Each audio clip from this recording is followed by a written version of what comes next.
Olá, sejam muito bem-vindos. Hoje a gente vai conversar sobre um tema que, olha, gera muita dúvida por aí.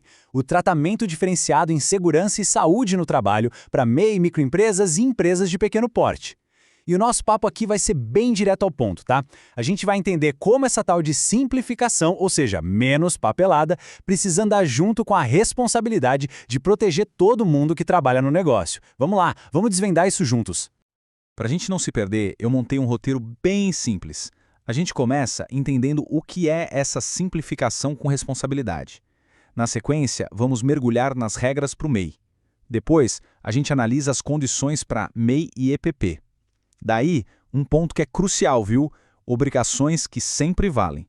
E para fechar com chave de ouro, o foco na proteção real, que é o porquê de tudo isso existir. Então, vamos lá. Primeira parte. Simplificação com responsabilidade. E o subtítulo aqui já entrega o ouro, entendendo o equilíbrio entre a burocracia reduzida e os deveres de segurança contínuos. É fundamental a gente ter em mente que, mesmo que a lei tente diminuir a papelada, a obrigação de ter um ambiente de trabalho seguro, essa nunca some. É sobre achar esse ponto de equilíbrio. E qual é a nossa meta aqui? Está bem claro aí na tela. Nosso objetivo é entender as dispensas legais de documentação e as obrigações que permanecem para micro e pequenas empresas. Ou seja, no final das contas, a ideia é que todo mundo saiba exatamente o que se aplica ao seu negócio e, claro, onde a atenção tem que ser redobrada para não ter dor de cabeça. Ok, segunda parte, as regras para o MEI. Agora o nosso foco vai ser totalmente nas diretrizes específicas para o microempreendedor individual. Afinal, quais são as facilidades e as regras do jogo que foram criadas especialmente para essa turma? Vamos lá. O MEI tem algumas regras bem específicas para facilitar a vida. Primeiro ponto, dispensa de PGR. É isso mesmo, o MEI não precisa elaborar o programa de gerenciamento de riscos. Segundo, atenção à contratação, isso aqui é super importante. Imagina um MEI que é eletricista e vai fazer um serviço dentro de uma fábrica. Ele tem que ser incluído no PGR dessa fábrica que o contratou, tá? É uma responsabilidade que se compartilha. E por último, as fichas MEI. O governo mesmo disponibiliza umas fichas que são verdadeiros guias com orientações sobre os riscos de cada atividade. Beleza. Terceira parte, ME e EPP, as condições. Agora, a gente vai olhar para os requisitos para microempresas e empresas de pequeno porte se qualificarem para as dispensas. Elas também têm direito a umas certas dispensas, mas, como o próprio nome já diz, tem algumas condições para isso acontecer. Então, para uma MEI ou EPP ser dispensada de fazer o PGR e o PCMSO, ela precisa seguir, olha só, 3 passos. O passo 1 é ser classificada como grau de risco 1 ou 2. Essa classificação vem lá da NR4. Passo 2, a avaliação preliminar não mostra exposição a riscos específicos.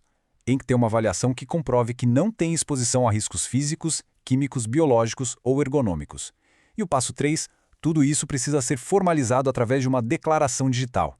Essa dispensa só vale de verdade depois de fazer essa declaração lá no portal do governo. Agora chegamos à quarta parte, e eu peço atenção máxima aqui, pessoal. Obrigações que sempre valem. E o subtítulo diz tudo. O que não muda mesmo com as dispensas de programas.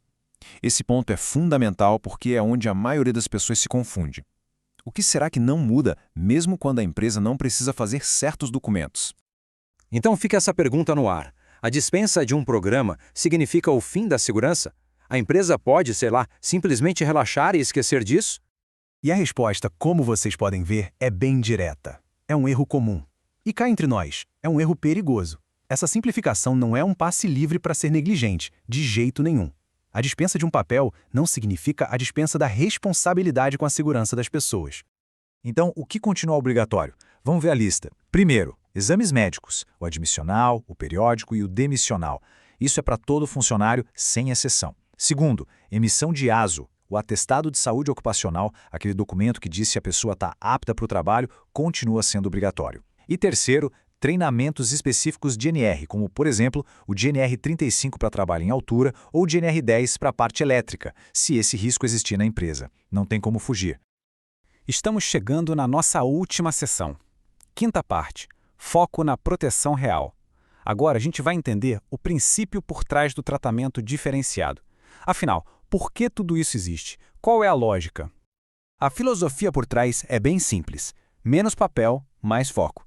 Como a frase na tela diz, a ideia é reduzir a carga burocrática para que o pequeno empresário possa focar no que realmente importa, a proteção do trabalhador.